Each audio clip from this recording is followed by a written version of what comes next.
In the grey pearl light of a February morning, in the year 1355, when frost still painted delicate patterns on the shuttered windows of the manor house, Lady Margaret stood in her solar and made a decision that would consume the better part of her day. She would take a bath. This choice, which seems so simple to our modern minds accustomed to instant hot water at the turn of a tap, represented in her medieval world an undertaking as complex and time-consuming as preparing for a great feast or organizing a journey. To distant lands, the very act of heating enough water for a proper bath required planning that began not hours but days in advance. Wood needed gathering, fires required tending, water demanded collecting, and servants must be organized into a careful dance of preparation that would transform the simple elements of fuel and water into the luxury of heated bathing, a process that would unfold across 6 to 8 hours of patient, methodical work. You, stepping from your modern shower after perhaps 10 minutes of preparation, cannot easily comprehend the medieval relationship with hot water. Where you expect immediate gratification, Lady Margaret understood the deep satisfaction that comes from anticipation, from the slow building of comfort through careful preparation, from the profound luxury of something that required genuine investment of time and resources to achieve. The manor's kitchen, already busy with the day's bread making and meal preparation, would need to accommodate the additional demands of bath heating alongside its normal functions. The great hearth, built to serve an entire household's cooking needs, would become the center of operations for this most personal of luxuries. The massive iron cauldrons that usually prepared soup for dozens of people would be pressed into service for the intimate purpose of warming bath water. Lady Margaret's decision rippled through the household hierarchy like stones dropped in a still pond. Her lady's maid, Agnes, would coordinate the effort with the kitchen staff, ensuring that the bath preparation did not interfere with the day's meals while guaranteeing that her mistress received the heated water she desired. The kitchen servants would need to balance the competing demands for hearth space and fuel between cooking food and warming water. The wooden tub that would hold Lady Margaret's bath waited in a storage room, having served this purpose, perhaps, once or twice each month throughout the winter. Crafted from oak staves and bound with iron hoops, the tub represented a significant investment in both materials and craftsmanship. Its interior, worn smooth by years of use, could hold perhaps 30 gallons of water when full, water that would need to be heated in smaller portions and combined to achieve the perfect bathing temperature. The mathematics of medieval bath heating reveal the complexity hidden within this seemingly simple luxury. 30 gallons of water heated from the frigid temperature of February wells to the warmth suitable for bathing required enormous amounts of fuel and time. Each gallon demanded patient heating over wood fires that burned with medieval inefficiency, losing much of their heat to the stone walls and cold air of the kitchen rather than transferring it directly to the water. Modern calculations suggest that heating 30 gallons of water from 40 degrees to 100 degrees Fahrenheit requires approximately 15,000 British thermal units of energy. Medieval fires, burning in open hearths with poor heat transfer efficiency, might capture only 10 to 20% of the wood's potential energy for actually warming the water. This meant that Lady Margaret's bath would consume wood equivalent to what a peasant family might burn for warmth during several winter days. The seasonal timing of Lady Margaret's decision reflected medieval understanding of when bathing provided the greatest benefit relative to its costs. February, with its bitter cold and frequent illnesses, made the warmth and cleansing of a hot bath particularly appealing. But February also meant that firewood reserves, carefully gathered and stored during autumn, needed careful management to last through the remaining winter months. The social implications of Lady Margaret's bath extended beyond her personal comfort to encompass her household's efficiency and her family's status within the broader community. A lady who could afford regular baths demonstrated not only personal wealth, but also effective household management and the kind of gracious living that marked true nobility. The ability to command the resources needed for frequent bathing served as a visible sign of prosperity and proper domestic order. The preparation would begin immediately after Lady Margaret announced her intention, with Agnes dispatching messengers to the kitchen and organising the sequence of activities that would transform raw materials into bathing luxury. Water bearers would begin the first of many trips to the well. Fire tenders would select the finest, driest wood from the carefully hoarded stores, and the kitchen staff would adjust their cooking schedules to accommodate the additional demands on their workspace and attention. As morning light strengthened and the household stirred to full activity, the elaborate machinery of medieval bath preparation began its slow, methodical work. What we accomplish with the simple gesture of adjusting a faucet required, in Lady Margaret's world, the coordinated efforts of multiple servants, the consumption of precious resources, and the investment of most of a day's time, all for the profound luxury of sinking into water warm enough to drive away winter's chill and provide the deep comfort that only hot water can offer to cold and weary bodies.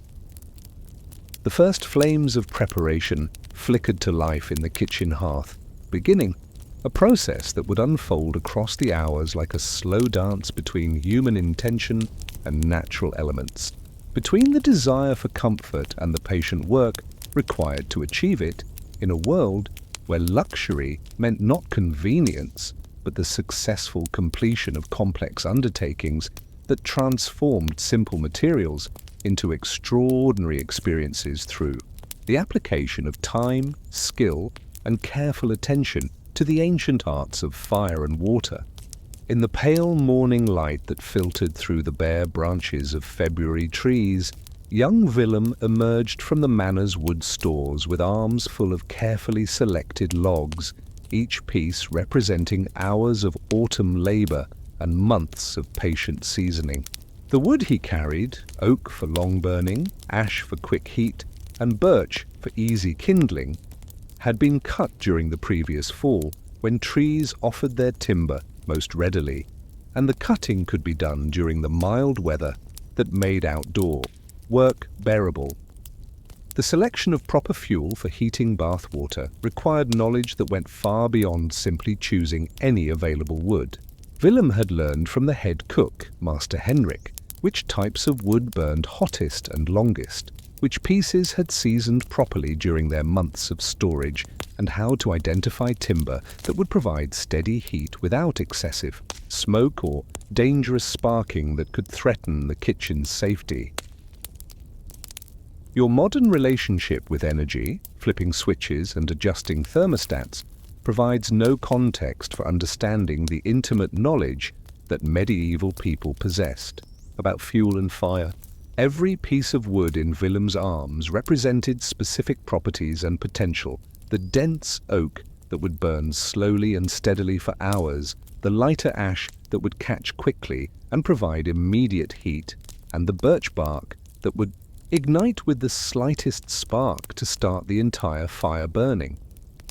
The wood stores themselves told the story of medieval energy management, with different types of timber arranged according to their intended uses and their state of seasoning.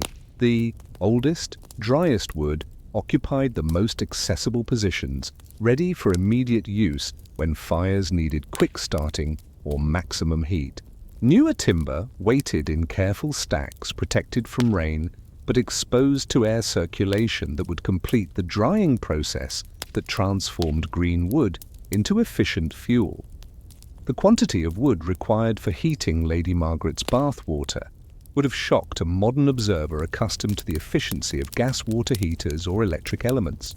Master Henrik estimated that heating 30 gallons of water to bathing temperature would consume wood equivalent to a small tree. timber that might otherwise warm a cottage for several days or cook dozens of meals for the household servants, and workers. The kitchen servants who tended the fires possessed skills that had been developed through years of daily practice with wood and flame. They understood how to arrange logs for maximum heat transfer, how to create the proper draft conditions for efficient burning, and how to maintain steady temperatures over the hours required for bath preparation. This knowledge represented a form of craft expertise as valuable as any artisan's specialized skills. The preparation of the fire itself followed rituals refined through generations of medieval cooking and heating.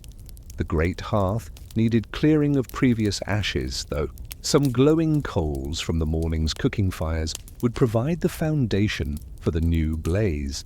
The arrangement of kindling, the careful placement of larger logs, and the management of airflow all required attention and skill that separated successful fire tenders from those whose efforts resulted in smoky, inefficient flames. Willem's selection of birch bark for starting the fire reflected understanding of materials that modern fire starters rarely develop. Birch bark, with its natural oils and thin, papery layers, would catch fire easily and burn hot enough to ignite the ash kindling, which would in turn provide the heat needed to set the oak logs burning steadily. Each step in this progression required the right material used at the proper time and in the correct proportions. The storage and seasoning of firewood represented a major household investment that began each autumn with the cutting and splitting of winter fuel supplies.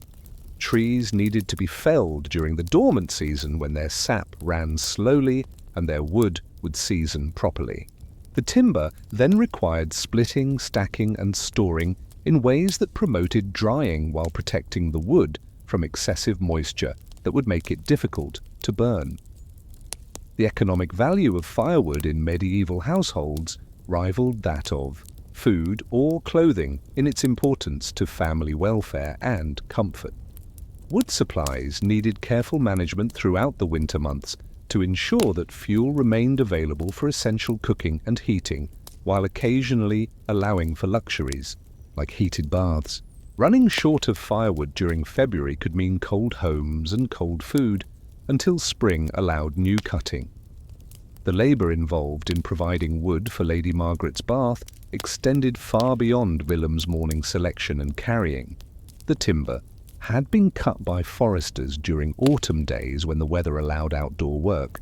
Cart drivers had transported the logs from cutting sites to the manor's storage areas. Servants had split the wood into sizes appropriate for different uses and stacked it in arrangements that promoted proper seasoning. The sustainable management of woodland resources required knowledge and planning that modern consumers of energy rarely consider. Medieval households understood that forests needed careful management to provide ongoing fuel supplies without destroying the trees that would provide timber for future years. This meant selective cutting, attention to forest regeneration, and the kind of long-term thinking that balanced immediate needs against future sustainability. The different burning characteristics of various wood species had been observed and catalogued through generations of medieval fuel use. Oak burned slowly and provided steady heat, but took time to establish a good fire. Ash burned quickly and hot, making it excellent for rapid heating but requiring frequent attention and feeding. Beech provided good heat and pleasant flames, but needed to be well seasoned to burn efficiently. As Willem arranged his carefully selected wood beside the great hearth, and Master Henrik began the methodical process of building the fire that would heat Lady Margaret's bath water, they participated in energy management practices that connected them directly to the natural world and to the accumulated knowledge of countless previous generations, who had learned to transform wood into warmth through the patient application of skill and understanding. The flames that would soon dance in the hearth represented more than mere combustion. They embodied the relationship between human needs and natural resources, between immediate comfort and long-term sustainability, between the desires of one lady for a hot bath and the complex systems of labor, knowledge, and resource management that made such luxuries possible in a world where every bit of heat had to be earned through human effort and careful stewardship of the materials that nature provided. As Master Henrik knelt before the great hearth with tinderbox in hand, the kitchen around him hummed with the quiet activity of servants who understood that the next several hours would test their skill at managing competing demands for heat, space, and attention. The fire that he was about to kindle would need to burn steadily and hot for the better part of the day, consuming carefully hoarded fuel while producing the sustained heat necessary to transform cold well water into the luxury of a hot bath. The tinderbox itself represented medieval technology refined through centuries of daily use, a simple iron container holding char cloth, flint, steel, and the carefully preserved tinder that could catch the smallest spark and nurse it into flame. Master Henrik's hands moved with the practiced efficiency of someone who had started thousands of fires, striking steel against flint with just the right force to produce sparks that would land on the char cloth and begin the slow process of building flame from the tiniest glowing ember. You, accustomed to the instant ignition of gas stoves and electric heating elements, might find the deliberate pace of medieval fire starting unnecessarily slow and uncertain. But Master Henrik understood that patience in the beginning stages of fire building created the foundation for hours of reliable heat, while haste often led to smoky, inefficient fires that wasted precious fuel and failed to provide the steady temperatures that successful bath heating required. The char cloth glowed red as Master Henrik's gentle breath encouraged the ember to spread and strengthen. This carefully prepared material, linen that had been charred in an oxygen-starved environment to create easily ignited tinder, represented hours of advanced preparation. Creating char cloth required building a fire specifically for the purpose of making future fires possible, demonstrating the layers of planning and forethought that characterized medieval domestic management. The arrangement of kindling above, the growing ember followed patterns learned through years of experience with fire behavior and heat transfer. Thin strips of birch bark would catch first, their natural oils burning hot enough to ignite slightly larger pieces of ash wood. These would provide the heat needed to set finger-thick branches burning, which would in turn create the temperature necessary to ignite the larger logs that would provide hours of sustained heat. The draft conditions in the great hearth had been designed by medieval builders who understood the relationship between airflow and efficient combustion.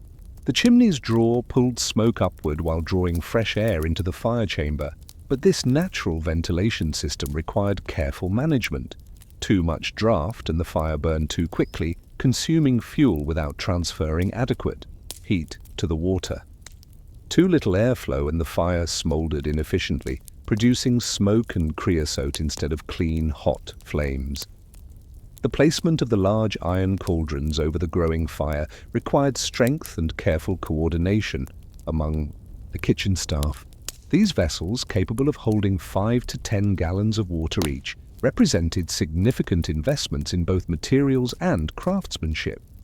Cast iron technology allowed medieval households to possess containers that could withstand direct contact with flames while transferring heat efficiently to their contents. But the weight of these cauldrons, when full, demanded respect and careful handling.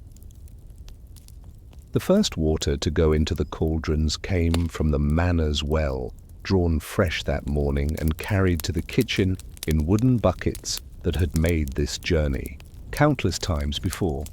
February well water, barely above freezing, would require enormous amounts of heat to reach the temperatures that made bathing comfortable. The thermal mass of 30 gallons of cold water meant that the fire would need to burn hot and steady for hours to achieve the desired result. Master Henrik's attention to the fire's development revealed the subtle skills that separated expert fire tenders from casual users of flames. He observed the color of the flames, listened to the sounds that different burning patterns created, and monitored the smoke to ensure that combustion remained clean and efficient.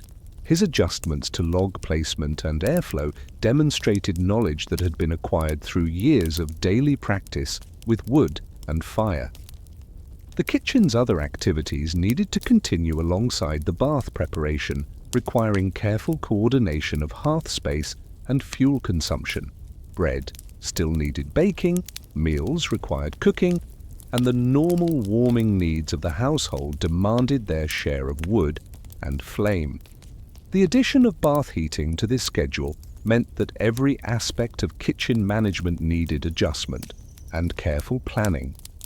The gradual heating of water revealed the patience that medieval life required in ways that modern instantaneous systems obscure. The first hour of heating brought the water from near freezing to merely cool. The second hour achieved lukewarm temperatures. Only after 3 or 4 hours of steady burning would the water begin to approach the heat levels that made bathing pleasant rather than merely tolerable. The servants who fed the fire throughout the day developed an intimate understanding of wood consumption rates and heat output that allowed them to maintain steady temperatures without wasting fuel. They learned to recognize when additional logs were needed before the fire began to die down, how to arrange new wood to catch quickly from existing flames, and how to balance fuel consumption against the hours of heating still required. The social dynamics of the kitchen during bath preparation created a sense of shared purpose and collective effort that modern individual water heating cannot provide. Servants coordinated their movements around the hearth, shared responsibility for monitoring multiple cauldrons, and developed the teamwork necessary to manage a complex, time-sensitive process that required sustained attention and cooperation. As the morning progressed and the first cauldrons began to show signs of warming, tiny bubbles forming on the bottom, steam beginning to rise from the surface, Master Henrik felt the satisfaction that comes from successfully beginning a complex process that would unfold over many hours.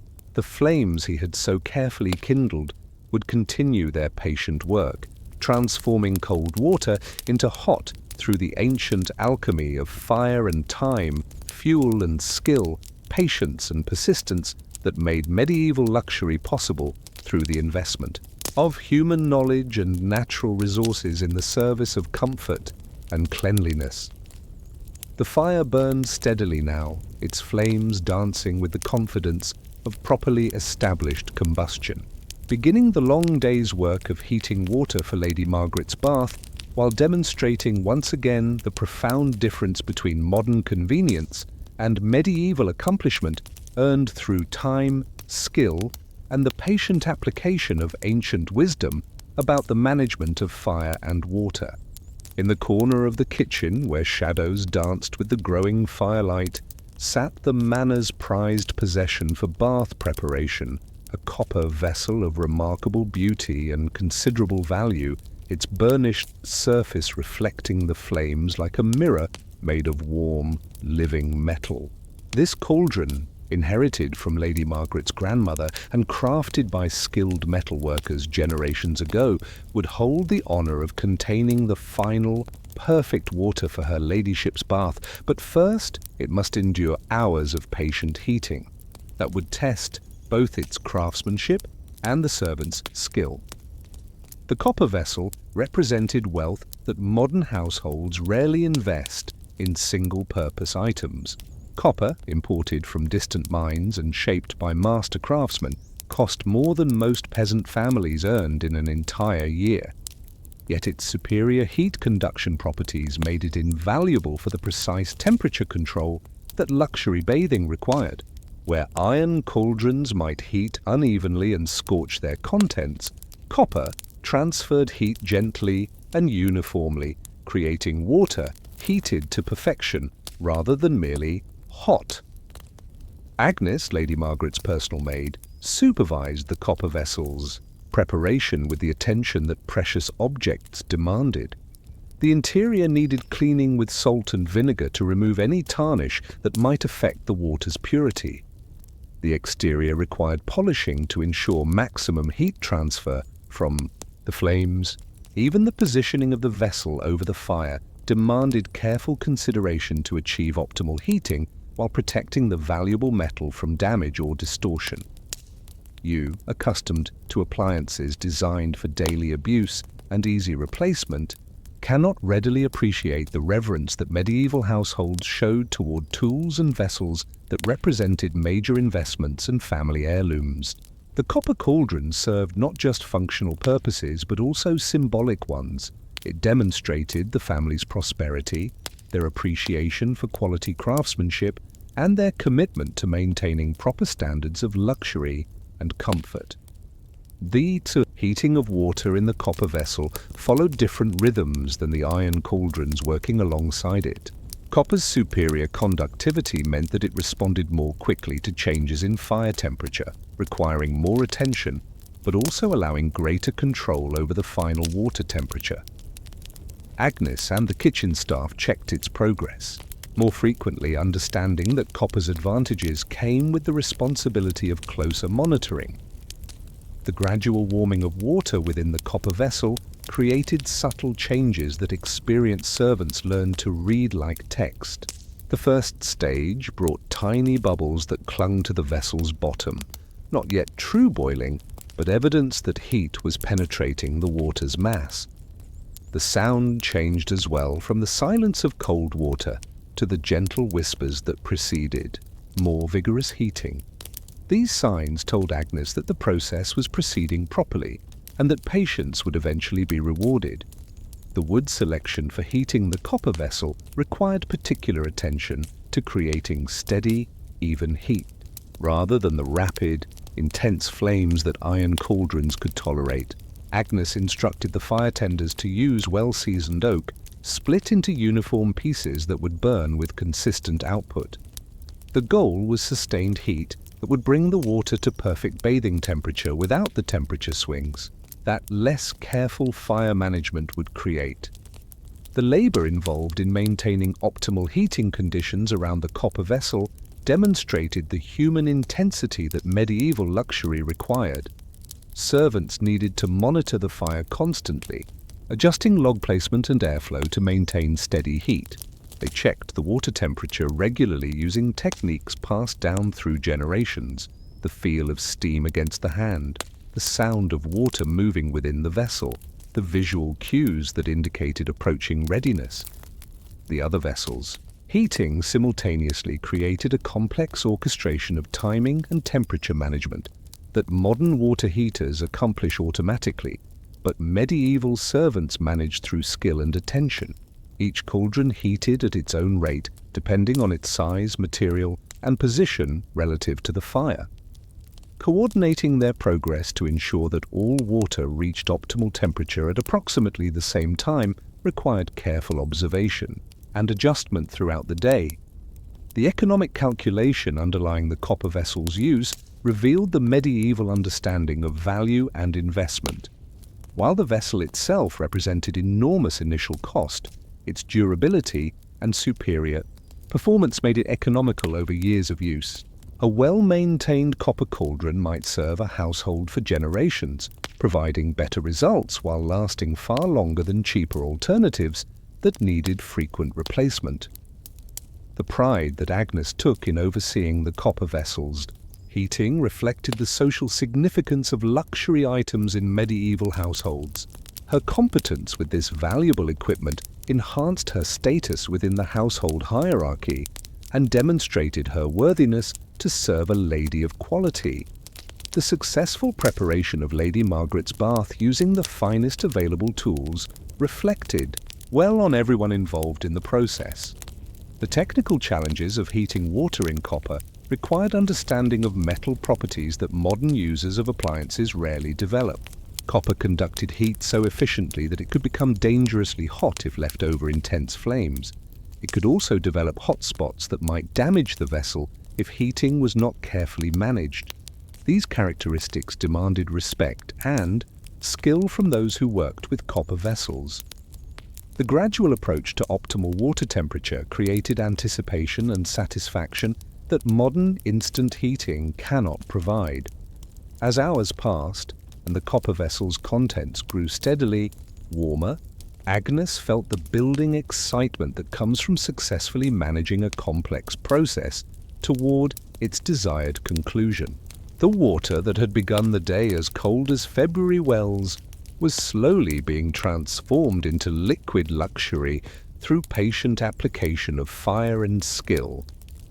The steam that eventually began to rise from the copper vessel carried more than mere water. Vapor. It bore the promise of comfort and cleanliness, the satisfaction of accomplished effort, and the approaching reward for hours of careful work. As the water neared readiness, Agnes prepared for the next phase of the bath preparation, knowing that the copper vessel had played its crucial role in transforming simple well water into the heated luxury that would soon provide Lady Margaret with the deep comfort of a properly heated bath. The faithful copper vessel, having endured its long wait with patient dignity, now held water heated to perfection through the ancient arts of fire management and metal craft, ready to fulfill its purpose in creating the medieval luxury of hot water, heated slowly, carefully, and with the kind of attention to quality that made simple baths into memorable experiences of warmth and comfort. As the afternoon sun reached its gentle peak and cast golden light through the kitchen's high windows, the first whispers of steam began to rise from the iron cauldrons that had been heating patiently over the great hearth for nearly 4 hours. These delicate tendrils of vapor carried with them the promise that Lady Margaret's bath water was approaching the perfect temperature that would transform a simple wooden tub into a vessel of luxury and comfort in the cold February afternoon. Master. Henrik approached the largest cauldron with the reverence of someone who understood that this moment represented the culmination of hours of careful work and the beginning of the most delicate phase of bath preparation. The steam rising from the water's surface told him that the liquid within had reached the temperature where careful monitoring would determine success or failure. Too little heat and the bath would provide cold comfort. Too much, and the water would become dangerously hot for Lady Margaret's tender skin. The art of judging water temperature without modern thermometers required skills that had been passed down through generations of kitchen servants and perfected through daily practice, with hot water for cooking, cleaning, and the occasional luxury of bathing. Master Henrik's weathered hand, made sensitive through years of testing heated liquids, could distinguish temperatures within degrees simply by feeling the steam that rose from the water's surface or by briefly touching the vessel's sides. You, accustomed to digital displays and precise temperature controls, might struggle to understand the subtle indicators that medieval cooks used to judge when water had reached optimal bathing heat. The visual cues, the size and frequency of bubbles forming on the cauldron's bottom, the vigor of movement within the water, the quality of steam rising from the surface, provided information as accurate as any modern gauge to those who had learned to read these ancient signs. The copper vessel, with its superior heat conduction, had reached readiness somewhat earlier than the iron cauldrons, requiring Agnes to adjust the fire beneath it to maintain perfect temperature without allowing the water to become too hot. She added logs carefully, choosing pieces that would burn steadily but not too intensely, understanding that maintaining optimal heat required as much skill as achieving it in the first place. The coordination between multiple vessels heating simultaneously created a complex dance of timing and temperature management that demonstrated the sophisticated logistics underlying medieval domestic luxury. Each cauldron needed individual attention based on its size, material, and position relative to the fire, yet all needed to reach readiness at approximately the same time to ensure that Lady Margaret's bathwater would be uniformly heated when the moment came for filling her tub. The steam that now rose more vigorously from all the heating vessels filled the kitchen with humidity that softened the winter air and carried the clean scent of heated water. This transformation of the kitchen's atmosphere provided its own form of comfort for the servants working in the cold stone building, creating a warm, moist environment that felt luxurious after the dry chill of February weather outside. The sounds of heating water added their own music to the kitchen's afternoon symphony. The gentle bubbling of water approaching optimal temperature, the soft hiss of steam escaping from the cauldrons, and the crackling of well-tended fires combined to create an atmosphere of productive industry and approaching satisfaction. These sounds told experienced ears that the long process of bath preparation was nearing its successful conclusion. Agnes began preparing the materials that would be needed for the next phase of bath preparation: clean linen cloths for testing water, temperature and removing any impurities, wooden buckets for transporting the heated water from kitchen to Lady Margaret's chamber, and the herbs and oils that would transform simple hot water into a fragrant, luxurious bathing experience. The servants who had tended the fires throughout, thus they felt the building excitement that comes from successfully completing a complex, time-consuming task. Their careful attention to fuel selection, fire management, and temperature control had produced the desired result: multiple vessels of perfectly heated water ready to provide Lady Margaret with the winter luxury of a hot bath that would drive away the chill and provide deep, satisfying comfort. The timing of the water's readiness coordinated with the household's daily schedule in ways that demonstrated the planning and foresight that medieval luxury required. Lady Margaret's afternoon activities had been arranged to accommodate the bath preparation, ensuring that she would be available when the water reached perfect temperature, and that her chamber would be properly warmed to receive both the heated water and her ladyship's person. The quality of the steam itself provided information about the water's purity and readiness for bathing. Clean, vigorous steam indicated properly heated water free from impurities that might affect bathing comfort. The absence of unusual odors or discoloration in the steam confirmed that the long heating process had proceeded without problems, and that the water would provide the pure, clean bathing experience that justified the day's investment of time and resources. The anticipation that filled the kitchen as steam announced the water's readiness reflected the satisfaction that comes from successfully managing natural processes to achieve desired results. Unlike modern water heating that happens automatically and invisibly, medieval bath preparation required human skill, attention, and patience that made the final achievement feel earned rather than merely convenient. As Agnes made final preparations for transporting the heated water to Lady Margaret's chamber, and Master Henrik managed the fires to maintain optimal temperatures, the kitchen buzzed with the productive energy of a complex task nearing successful completion. The steam that whispered of readiness carried with it the promise of comfort earned through careful work, luxury achieved through patient effort, and the deep satisfaction of transforming simple elements into extraordinary experiences through the application of skill, knowledge, and time.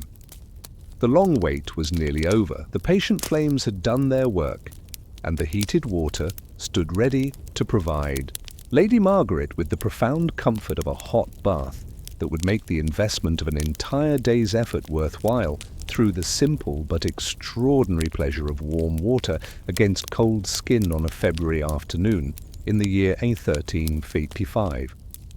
Yourself rest now in the understanding that some luxuries become more precious when they require patience, that comfort feels deeper when it has been earned through effort, and that the simple pleasure of hot water carries within it the accumulated wisdom of generations who understood that the finest things in life often demand not haste, but patience, not convenience, but craft, and not instant gratification, but the slow, careful building of satisfaction through the ancient arts of fire and water, working together in perfect harmony.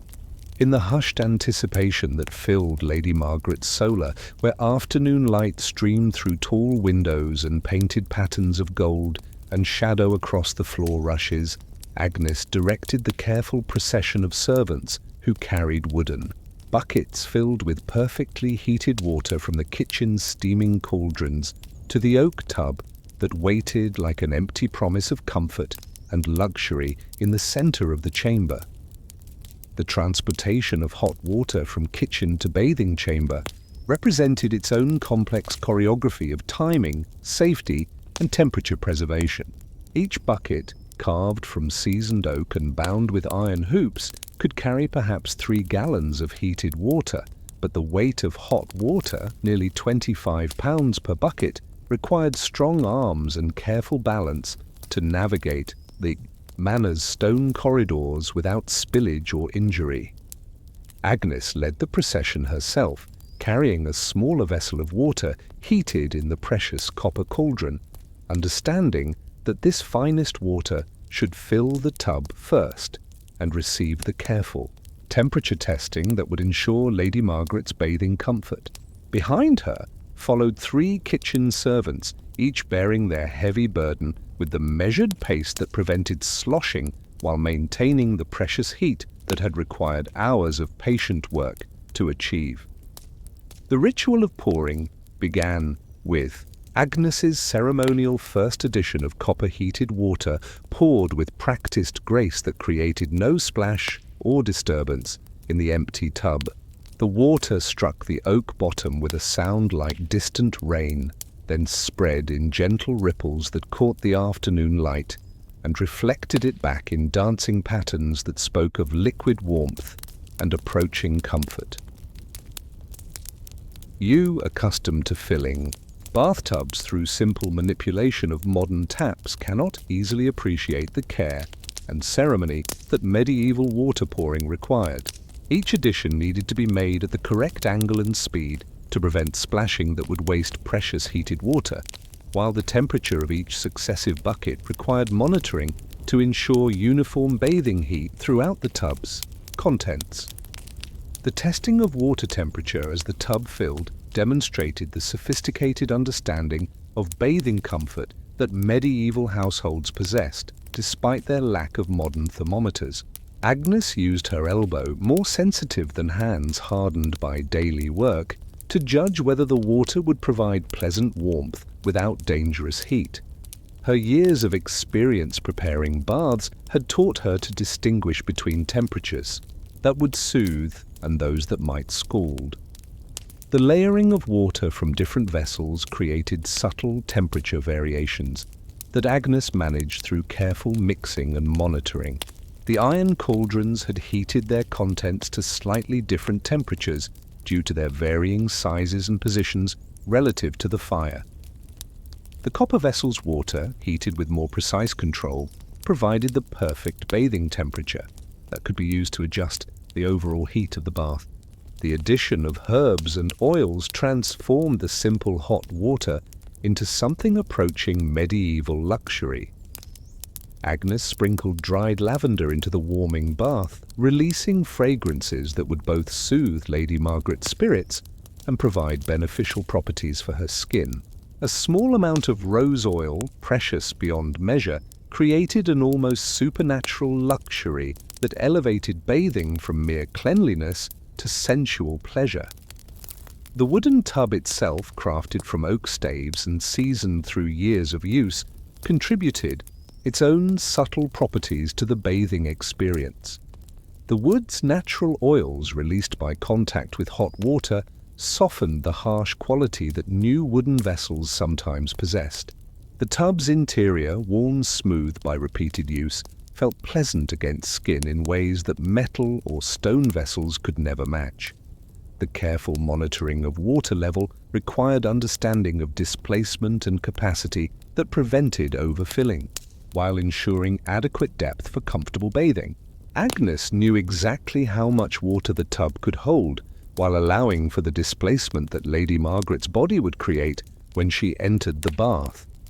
Too little water and the bath would feel meager. Too much and precious heated water would overflow and be lost. The final temperature adjustments involved adding smaller amounts of the hottest water to achieve perfect bathing heat throughout the tub's contents. Agnes stirred the bath gently with a wooden paddle, creating circulation that eliminated hot and cool spots, while being careful not to disturb the aromatic herbs floating on the surface or create agitation that might splash precious water from the tub.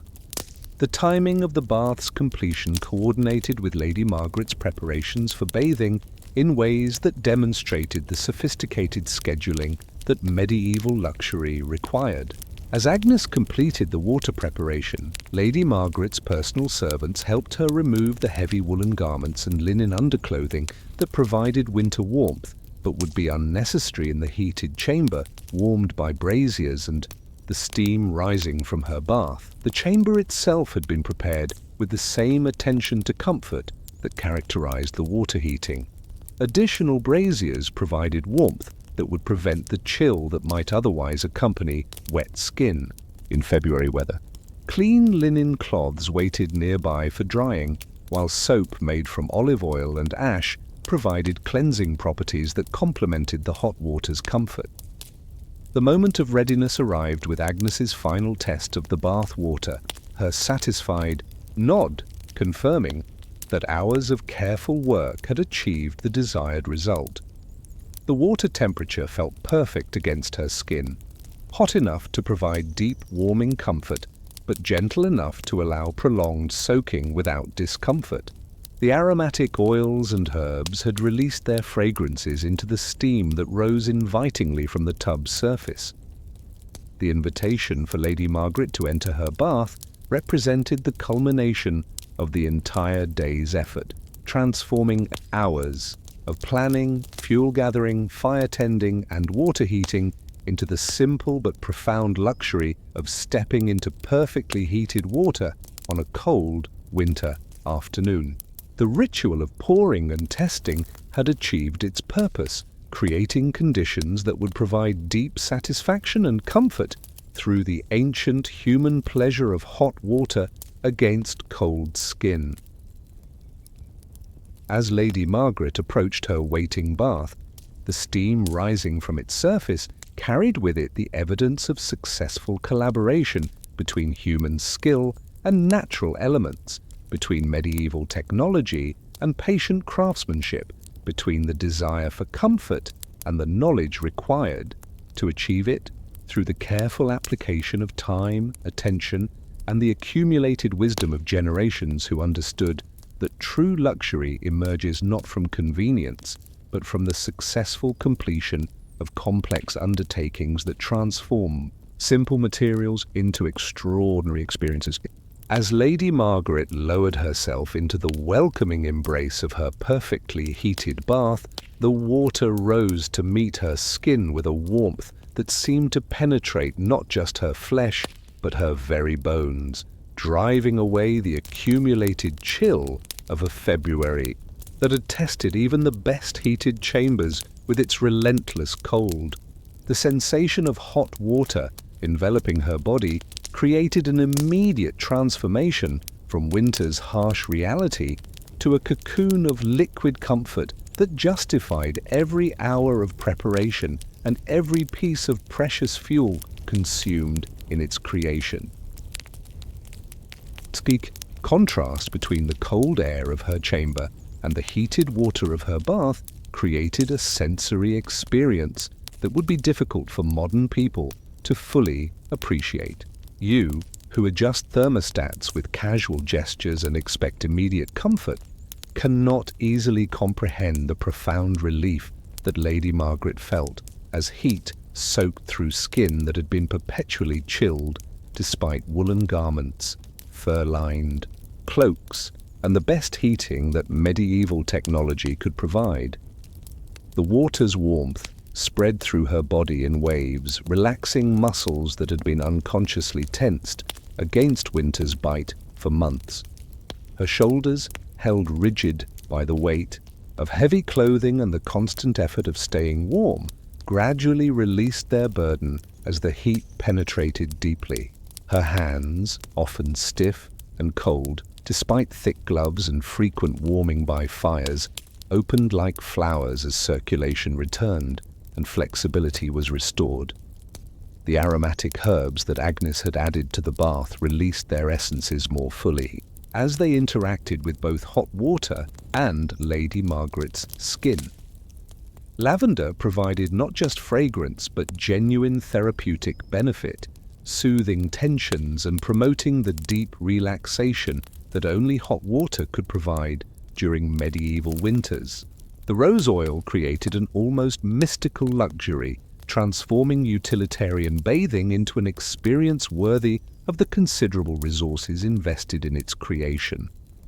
The wooden tub itself contributed to the bathing experience in ways that metal vessels could never match.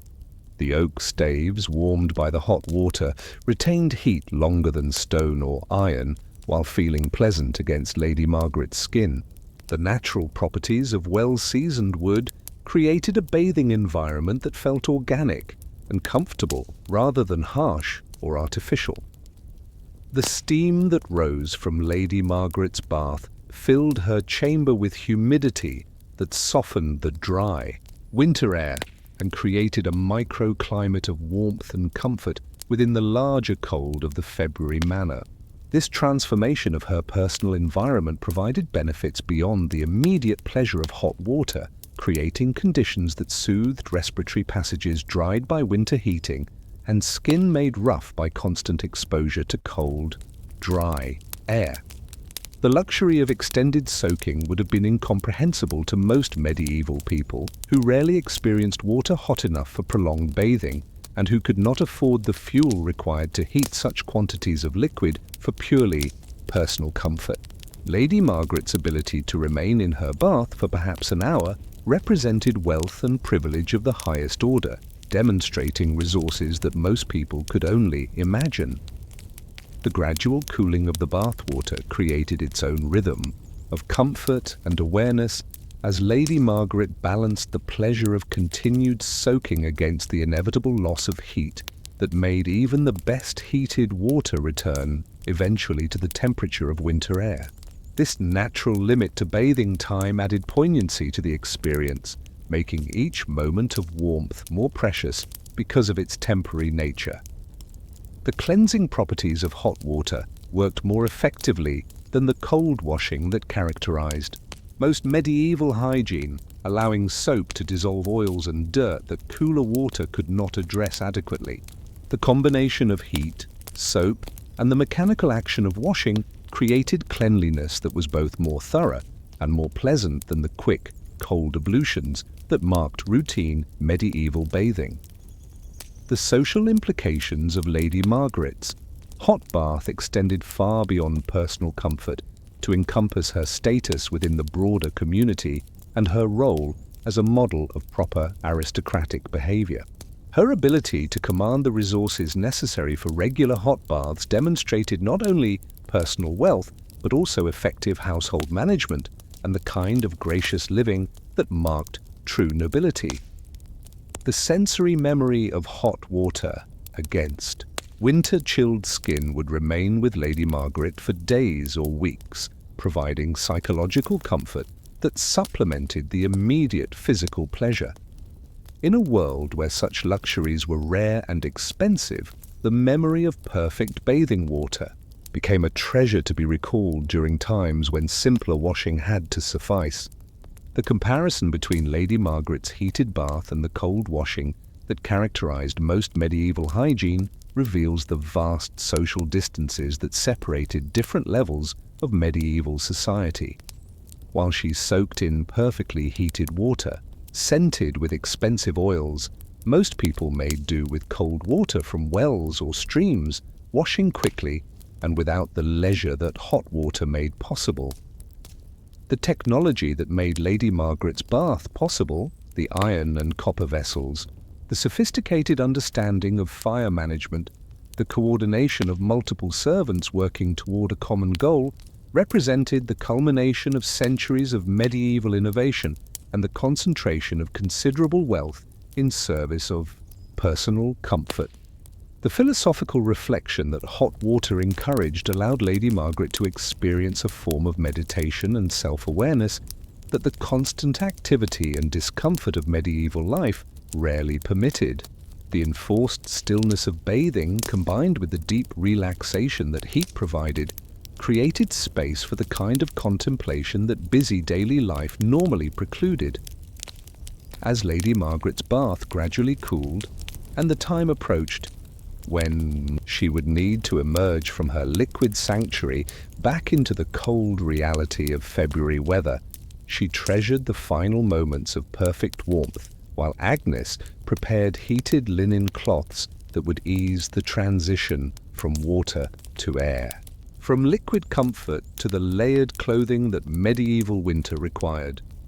The blessing of heat against winter's bite represented more than mere physical comfort. It embodied the human capacity to create luxury through patient effort, to transform natural elements into extraordinary experiences, and to find in the simple pleasure of hot water a respite from the harsh realities that marked medieval life for all but the most privileged members of society. The steam that continued to rise from her bath carried with it the essence of medieval luxury, achieved through the ancient arts of fire and water, fuel and time, human skill and natural elements working together to create the profound satisfaction of warmth in winter, comfort in hardship, and the deep peace that comes from being thoroughly, completely, blissfully warm in a world where cold was the constant companion of daily life. As word of Lady Margaret's successful bath spread through the manor's corridors in the quiet way that news travels among servants, the kitchen staff who had labored throughout the day to heat her water found themselves gathered around the great hearth, sharing the residual warmth from the fires that had burned steadily since dawn, and basking in the satisfaction that comes from completing a complex task that required coordination, skill, and patience. Master Henrik, his face still flushed from hours of tending fires in the heated kitchen, distributed small cups of warmed ale to the servants who had participated in the bath preparation, understanding that the completion of such an undertaking called for its own modest celebration. The ale, heated in a pot, suspended over the same fires that had warmed Lady Margaret's water, provided a humble echo of the luxury they had created for their mistress, while offering comfort appropriate to their station. The kitchen itself retained the warmth and humidity that hours of water heating had created, transforming the usual cold utility of a medieval workspace into something approaching the cozy comfort that common people rarely experienced during winter months. The servants lingered in this artificial spring, reluctant to return to their cold chambers and beds when the kitchen offered such rare and pleasant warmth. Young Willem, who had begun the day carrying carefully selected firewood, now sat exhausted, but proud beside the hearth that had consumed his morning's labor while producing the heat that made Lady Margaret's comfort possible. His understanding of wood selection and fire building had grown through the day's intensive practice, adding to the skills that would serve him throughout his career in service to the manor household. Agnes, despite her elevated status as Lady Margaret's personal maid, joined the kitchen servants in their informal celebration, recognizing that the success of the bath preparation had depended on everyone's contribution and that shared effort deserved shared acknowledgement. Her presence in the kitchen demonstrated the temporary equality that complex household tasks could create among servants of different ranks and responsibilities. The stories that the servants shared as they warmed themselves by the great hearth revealed the pride and satisfaction that came from mastering the intricate coordination required for heating large quantities of water without modern equipment or precise controls. Each person had contributed essential skills and knowledge, creating a collective competence that no individual could have achieved alone. The residual heat from the day's intensive fire use would continue to warm the kitchen and nearby chambers throughout the evening, providing an unexpected benefit that extended the value of the fuel consumed beyond its primary purpose of heating bath water. This efficient use of resources reflected the medieval understanding that every bit of heat generated should serve multiple purposes whenever possible. The iron cauldrons that had held Lady Margaret's bath water now held the kitchen's evening meal preparations, their heated metal, providing efficient cooking that took advantage of the thermal energy already invested in warming them. The transition from bath heating to food preparation demonstrated the integrated approach to resource use that characterized effective medieval household management. The copper vessel, having fulfilled its specialized role in creating perfectly heated bath water, was carefully cleaned and returned to its storage location, where it would wait for the next occasion that justified its use. The reverence with which the servants handled this valuable piece of equipment reflected their understanding of its importance to the household's capacity for creating luxury when circumstances demanded. The servants' discussion of the day's work revealed the sophisticated knowledge that medieval domestic workers possessed about heat transfer, fuel efficiency, and the coordination of multiple heating sources to achieve complex results. Their understanding of these processes, gained through practical experience rather than formal education, represented expertise that rivaled any modern technical knowledge in its depth and practical application. The sense of accomplishment that filled the kitchen went beyond mere completion of assigned tasks to encompass pride in maintaining traditions of service and luxury that connected the manor to its history and status within the broader community. The servants understood that their skill in creating Lady Margaret's bath reflected well on the entire household and contributed to its reputation for proper management and gracious living. The warmth that the servants shared as they gathered around the great hearth created a temporary community of comfort that transcended the usual hierarchies and divisions that structured medieval household life. The common experience of working together toward a shared goal, combined with the physical comfort of unusual warmth, created bonds of fellowship that would influence their relationships throughout the remainder of the winter. The knowledge sharing that occurred during the evening's gathering ensured that the skills demonstrated during the day's bath preparation would be preserved and transmitted to newer servants who might participate in future heating undertakings. The informal education that took place around the hearth represented one of the primary ways that medieval households maintained their competence in complex domestic tasks. The economic discussions that emerged as the servants reflected on the day's work revealed their awareness of the costs and benefits associated with heating large quantities of water for bathing. They understood the fuel consumption involved, the labor time required, and the coordination necessary to achieve results that justified the investment of resources and effort.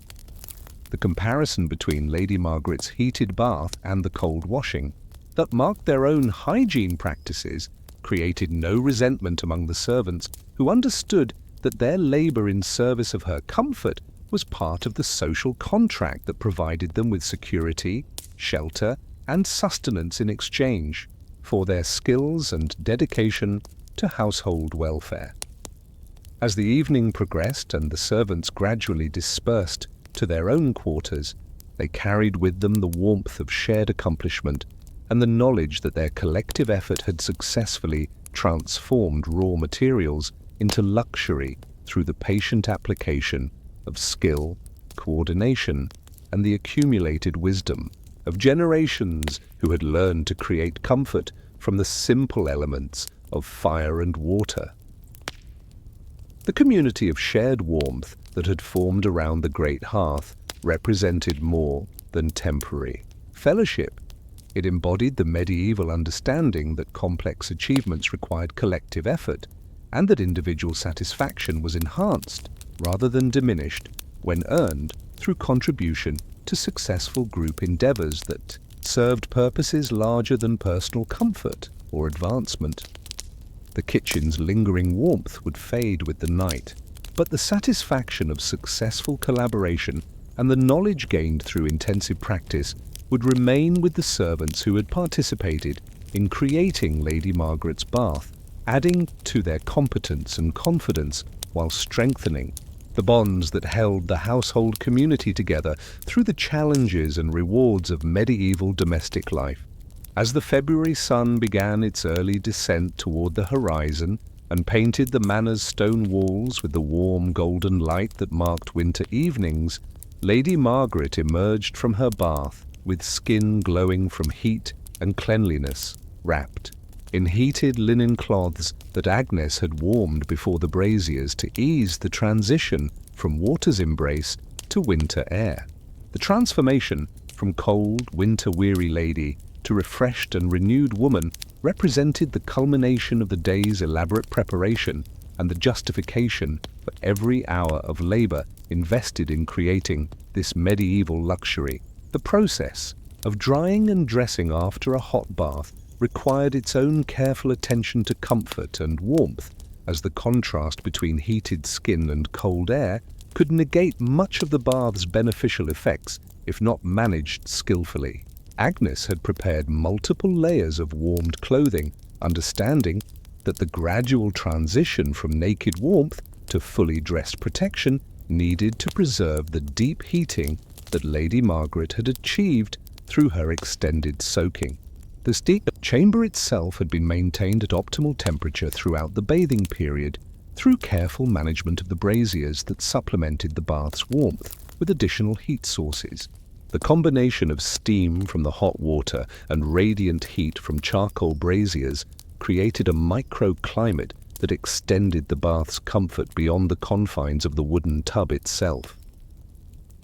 The immediate effects of the hot bath were visible in Lady Margaret's improved posture, relaxed expression, and the general sense of well-being that deep warmth provides to bodies that have been constantly fighting winter's chill. Her skin, softened by hot water and aromatic oils, glowed with health and cleanliness that cold washing could never achieve, while her spirits showed the elevation that comes from experiencing genuine luxury in harsh circumstances. The timing of Lady Margaret's bath, completed during the late afternoon hours when the day's work was winding down, but evening activities had not yet begun, provided optimal opportunity for rest and reflection while the bath's benefits remained at their peak. This scheduling demonstrated the sophisticated planning required to coordinate personal luxury with household routines and social obligations. The clothing that Agnes helped Lady Margaret don after her bath had been carefully selected and prepared to maximize comfort while maintaining appropriate dignity for evening activities. The linen undergarments warmed before dressing felt soft against skin made sensitive by hot water and oils. The woolen outer garments, chosen for their finest texture and warmth, provided insulation that would preserve the bath's heating effects well into the evening hours. The psychological benefits of the hot bath extended far beyond physical comfort, to encompass the mental refreshment that comes from experiencing genuine luxury and the satisfaction of having commanded resources sufficient to create such extraordinary comfort in challenging circumstances. Lady Margaret's sense of well-being reflected not just physical warmth, but also the pleasure of successful household management and appropriate aristocratic living.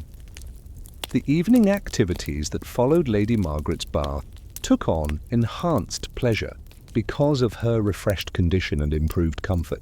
The simple act of sitting by the Solars' fireplace, reading by candlelight, or engaging in conversation with household members became more enjoyable when approached from a state of deep warmth and cleanliness that made other pleasures more accessible and satisfying.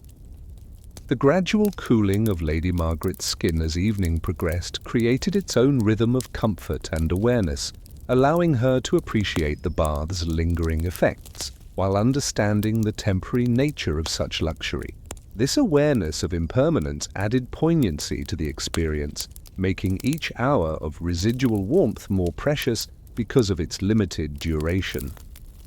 The servants who had participated in creating Lady Margaret's bath shared in its success through their own sense of accomplishment and the residual warmth that their work environment had provided throughout the day.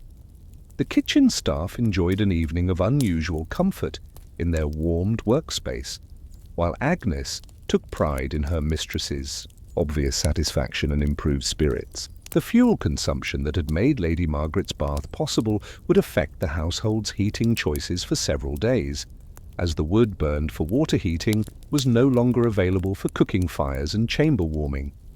This reality demonstrated the opportunity costs associated with medieval luxury and the careful resource management that such indulgences required. The memory of perfect bath water would sustain Lady Margaret through the weeks or months until her next hot bath became possible, providing psychological comfort during times when simpler washing had to suffice. In a world where such luxuries were rare and expensive, the recollection of ideal bathing conditions became a treasure to be recalled and savored during less comfortable times. The social implications of Lady Margaret's successful bath extended beyond her personal comfort to encompass her household's reputation for proper management and her family's status within the broader community. Neighbors and visitors who learned of her regular access to hot baths would understand the wealth and efficiency that such luxury required, enhancing the family's social standing. The contrast between Lady Margaret's heated comfort and the cold washing that characterized most medieval hygiene practices highlighted the vast differences in living standards that separated various levels of medieval society. While she enjoyed the deep satisfaction of hot water and aromatic oils, most people made do with cold water from wells or streams, washing quickly and without leisure. As evening deepened and Lady Margaret prepared for sleep in chambers warmed by both fires and the residual heat from her bath, she embodied the temporary triumph of human comfort over natural hardship that luxury represented in the medieval world. Her warmth and cleanliness had been earned through the investment of considerable resources and the coordinated efforts of skilled servants working toward the common goal of creating extraordinary comfort from ordinary elements. The peaceful satisfaction that filled Lady Margaret as she settled into sleep reflected not just physical comfort, but also the deeper pleasure that comes from successfully organizing complex undertakings that transform simple materials into memorable experiences through the patient application of knowledge, skill, and the accumulated wisdom of generations who understood that true luxury emerges from the careful coordination of human effort with natural elements in service of comfort, cleanliness, and the profound satisfaction of being thoroughly, completely warm on a cold winter night. The golden hour of rest that followed her bath represented the culmination of the entire day's effort, a time when the investment of fuel, labor, and careful planning fulfilled its purpose in creating the deep contentment that comes from experiencing genuine luxury achieved through traditional means and appreciated with the full awareness of what such comfort required in a world where hot water represented the successful completion of complex undertakings rather than the simple turning of convenient taps. As winter gradually loosened its grip on the manor, and the first hints of spring began to whisper through the February air, Lady Margaret reflected on the profound satisfaction that her heated bath had provided, while understanding that this luxury would soon give way to different seasonal rhythms and the changing demands that each time of year brought to the eternal cycle of human comfort. and the resources required to achieve it. The memory of perfect bath water would remain with her through the weeks and months until circumstances again aligned to make such luxury possible, when sufficient fuel had been gathered, when household routines could accommodate the day-long preparation, and when the desire for deep warmth overcame the practical considerations that made hot baths precious because of their rarity rather than commonplace because of their convenience. Spring's approach would bring different opportunities for cleanliness and comfort, as warmer weather made cold water bathing more tolerable, and the season's increased daylight hours provided more time for heating water using solar warmth to supplement precious fuel supplies. The changing seasons created their own rhythms of bathing and cleansing that connected personal hygiene to natural cycles and environmental conditions. The knowledge that Agnes and the kitchen staff had gained through the day's intensive bath preparation would serve the household well during future heating undertakings, adding to their collective competence while refining techniques that made complex tasks more efficient and successful. Each experience with heating large quantities of water contributed to the accumulated wisdom that distinguished well-managed households from those that struggled with domestic challenges. The fuel that had been consumed in creating Lady Margaret's bath represented an investment in comfort and luxury that would influence household resource management for weeks to come, as the wood burned for heating water was no longer available for cooking fires and chamber warming. This reality demonstrated the opportunity costs that made medieval luxury meaningful through scarcity rather than devaluing it through abundance. The servants who had participated in the bath preparation carried forward not only improved skills, but also the satisfaction that comes from successful collaboration and the knowledge that their coordinated efforts could achieve remarkable results when properly organized and patiently executed. The pride they felt in their accomplishment would motivate future efforts and enhance their sense of competence and value within the household hierarchy. The technology that had made Lady Margaret's bath possible, the iron and copper vessels, the sophisticated fire management techniques, the coordination of multiple heating sources represented the culmination of centuries of medieval innovation and the preservation of knowledge that connected her household to the accumulated wisdom of countless previous generations who had faced similar challenges. The social significance of Lady Margaret's hot bath extended far beyond personal comfort to encompass her family's status within the broader community and their demonstration of the wealth and efficient management that such luxury required. The ability to command resources sufficient for regular hot baths marked them as a household of quality and proper aristocratic standards. The contrast between Lady Margaret's heated luxury and the cold washing that characterized most medieval hygiene revealed the vast social distances that separated different levels of society, while highlighting the human ingenuity that created comfort within any circumstances through the application of available resources and accumulated knowledge. The philosophical lessons embedded in the day's bath preparation, the value of patience, the satisfaction of complex achievement, the importance of coordination and planning, reflected broader truths about medieval life and the understanding that luxury emerges not from convenience, but from the successful completion of challenging undertakings that require skill, resources, and time. The environmental cycle that connected fuel gathering to heat production to comfort achievement demonstrated the medieval understanding of sustainability and resource management that balanced immediate desires against long-term needs while maintaining the household's capacity to provide luxury when circumstances warranted such investments.